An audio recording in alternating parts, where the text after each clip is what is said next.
question is, how can it be that someone who is reading a script, as many dignitaries and authorities and many people I've coached as well run companies, they don't always actually have the material written by themselves, so they're reading other people's words. How can it be that they can read the words, present the actual presentation as it is, and also show their authenticity and their natural style?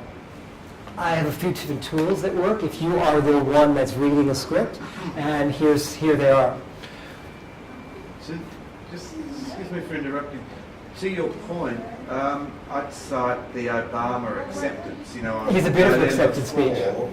That speech that travelled the world, that captured everyone's imagination and put him into the same genre as some of the leading people. What did you notice he did in that speech? The rhetorical question is, was it off the cuff? The answer is, he read it the way Bush reads, but it was his interpretation. Because straight away, a lot of people in the industry of politics, in the industry of presentation, especially in the industry of American politics, go looking for those sorts of insights. And the media was replete for 24 hours saying, what a powerful speech, how did he present it? Oh, did you know he just read it? But it was the delivery, it was the emotion, it was the style. Let me answer that directly. It was all the rest of the individual characteristics. It's a good point, what you're saying, and I'll pick up on what you're saying. Because often, someone who is of that nature can read what is on the words in front of them. But there are a few different tools that a person can use, and you can do this at home as well. Some simple things that I often like to do if you are reading a speech is, if you can take some highlighters in different colors, and if there are certain elements of the words that are exciting, you might color those words in either a red or an orange tone, which suggests a warming.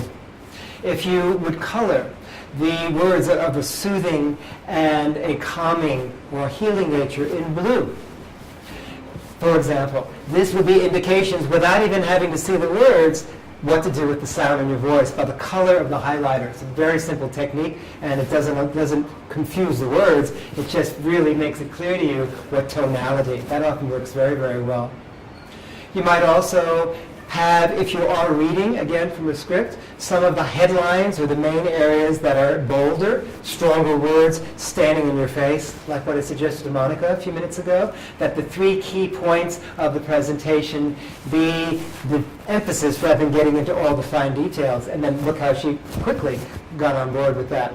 So that would be helpful, having larger areas that are just the titles, and then you don't have to focus, because you don't remember it anyway, all the fine points. That would be helpful. And then time to pause and actually step away and say, well, I have a comment about that. Something I realized that it was not written down here for me, something that I have to tell you is just to take step literally away from the words and to relate to that as I would with a PowerPoint presentation or these words I've been sharing with you today. So that becomes a place to bounce off of.